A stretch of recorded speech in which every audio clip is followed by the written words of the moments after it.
Hare Krishna, Radhe Radhe. Welcome to my channel. आशा करती हूँ आप अच्छी होंगी, स्वस्थ होंगी और मंगल में होंगे। आप सभी को वैशाख मास के 11वें दिन की ढेर सारी शुभकामनाएं। आज हम वैशाख मास अध्याय महत्तम अध्याय 11 का श्रवण करेंगे। पहले एक जयकारा लगाते हैं। बोलिए लक्ष्मी नारायण भगवान की जय, वृंदावन बिहारी लाल की जय, वैशाख के माधव की जय। जय गणेश गिरिजा सुमन मंगल मूल सुजान, कहते अयोध्या दास तुम देव अवै वरदान। बोलो गणेश जी महाराज की जय। गुरु गोविंद दो खड़े काके लागो पाए, बलिहारी गुरु आपने गोविंद दियो बताए। बोलो अपने अपने गुरु महाराज की जय। आइए वैशाख मास महत्तम अध्याय 11 का श्रवण करते हैं। बड़ी श्रद्धा के साथ सुनिएगा। वैशाख मास हमारी श्री हरि को बहुत ज़्यादा प्रिय है, इसलिए वैशाख मास को उन्होंने अपना नाम दिया है माधव मास। माधव मास में आप जो भी कर्म करेंगे उसका अधिक गुना होकर मिलता है। बुरी कर्म करोगे तो भी अधिक होकर मिलेगा और अच्छी कर्म करोगे तो भी हमें अधिक होकर फल मिलेगा। इसलिए गलती से भी बुरा काम कोई भी मत करना और कोशिश करना अच्छे अच्छे काम करना, दान करना, पुण्य करना, भगवान जी के नामों का स्मरण करना, माला जाप करना। और आपको जिसे कहते हैं ना, अधिक से अधिक पुण्य अर्जित करने का महीना है। आइए सुनते हैं वैशाख महत्तम 11। ब्राह्मण यमराज से बोला, हे यमराज, ये वैशाख महत्तम मन को अत्यधिक प्रसन्नता देने वाला है। कृपया मुझे वैशाख मास महत्तम का और वृतांत सुनाइए। श्री यमराज जी बोले, हे ब्राह्मण, ये वैशाख मास बहुत ही पावन, पुण्यदायी और फलकारी है। इसकी महत्तम की जितनी प्रशंसा की जाए कम है। आपको वैशाख महत्तम में राजा अम्बरीश का प्रसंग सुनाता हूँ। ध्यान पूर्वक सुनना। पूर्व काल की बात है। महिरथ नाम से विख्यात एक राजा थे। उन्हें अपने पूर्व जन्म के पुण्यों के फलस्वरूप बहुत ही ऐश्वर्य और संपत्ति प्राप्त हुई थी, परंतु राजा राज्य का सारा भार मंत्री पर रखकर स्वयं काम वासना का सुख भोगने में लगा रहता था। वो राजा न प्रजा को देखता था और न ही कोई धर्म का कार्य करता था। बस मन, वाणी और कर्म से पूरी तरह भोग विलास में ही लगा रहता था। उन राजा के पुरोहित का नाम कश्यप था। जब राजा को विषयों में रमते हुए बहुत ही दिन बीत गए, तब उनके पुरोहित ने अपने मन में विचार किया, जो गुरु मोहवश राजा को अधर्म से नहीं रोकता, वह भी उसके पाप का हिस्सेदार होता है। यदि समझाने पर भी राजा अपने पुरोहित की बात नहीं सुनता, तो पुरोहित को किसी तरह का कोई दोष नहीं लगता। उस दशा में राजा ही सारे दोषों का भागी होता है। यह सोचकर एक समय पुरोहित कश्यप ने राजा से धर्म अनुकूल वचन कहे। गुरु कश्यप ने राजा को कहा, राजन, मैं तुम्हारा गुरु हूँ, इसलिए धर्म और अर्थ से युक्त मेरी बात सुनो। राजा के लिए यही धर्म है कि वह गुरु की आज्ञा में रहे। गुरु की आज्ञा का आंशिक पालन भी राजाओं की आयु, लक्ष्मी और सुख को बढ़ाने वाला होता है। तुमने दान के द्वारा कभी ब्राह्मणों को तृप्त नहीं किया, भगवान श्री विष्णु की आराधना नहीं की, कोई व्रत, तपस्या तथा तीर्थ भी नहीं किया। महाराज, कितनी दुख की बात है कि तुमने काम के अधीन होकर कभी भगवान के पवित्र नामों का स्मरण भी नहीं किया। तुमने अवतारों की संगत में विद्वानों की संगति नहीं की। एकमात्र धर्म ही महान और श्रेष्ठ है, जो मृत्यु के बाद भी साथ जाता है। शरीर के उपयोग में आने वाली अन्य जितनी वस्तुएं हैं, वे सभी नष्ट हो जाती हैं। धर्म की सहायता से ही मनुष्य दुर्गति से पार होता है। मनुष्य के निर्जीव शरीर को काठ और ठेले के समान पृथ्वी पर फेंक दिया जाता है। उसके बंधु बांधव मुंह फेर कर चल देते हैं। केवल धर्म ही उसके पीछे पीछे जाता है। स्त्री, पुत्र आदि कुटुंब, शरीर तथा धन, ये सब पराये हैं।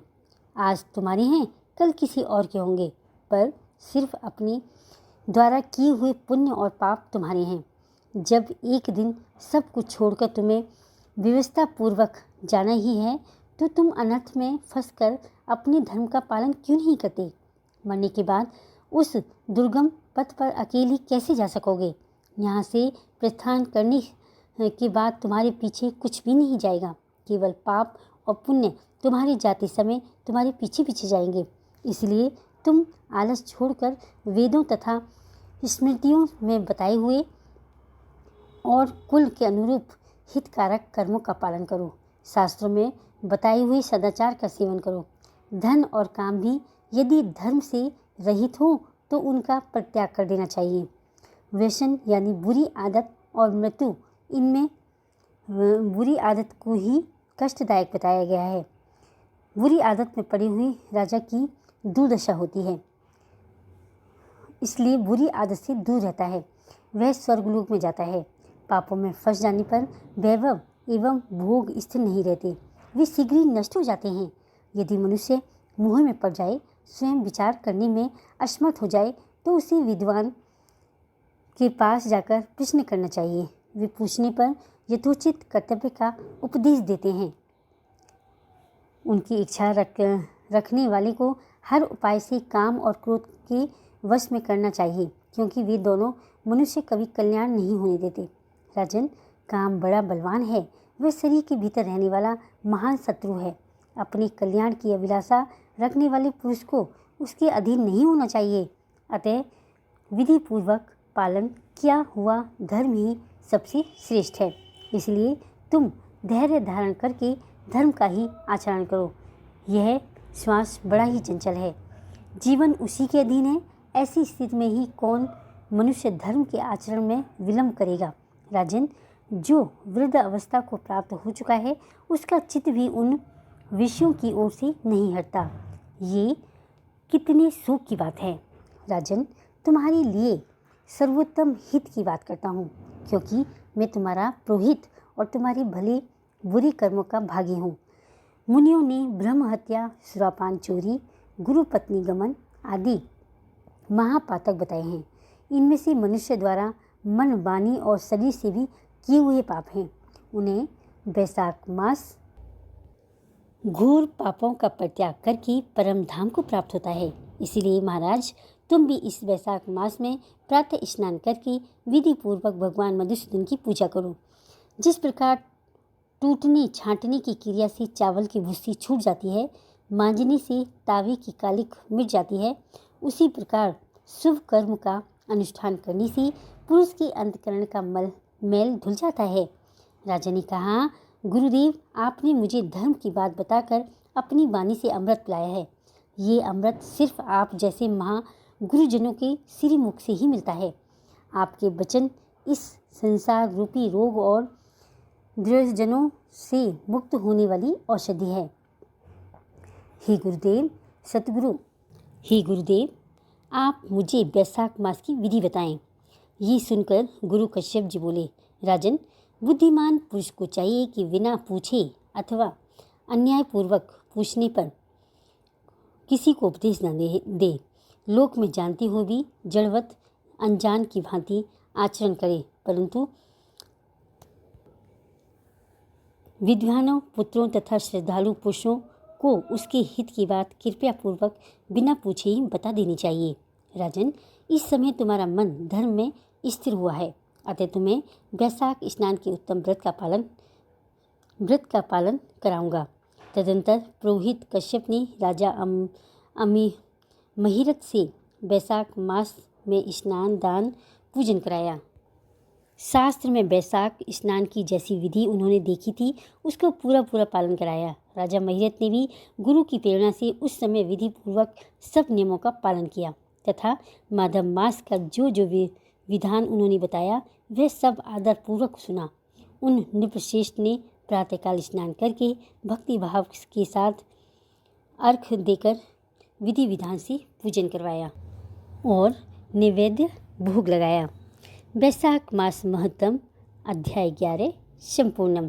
कल अध्याय 12 में आगे की कथा सुनेंगे। ये वैशाख मास माधव मास बहुत ही पुण्यदायी फलकारी महीना है। इसे ऐसे ही जाने मत देना। ना हो सके, कुछ ना हो सके तो सुबह स्नान करें और भगवान जी के नामों का स्मरण करें। माला करें।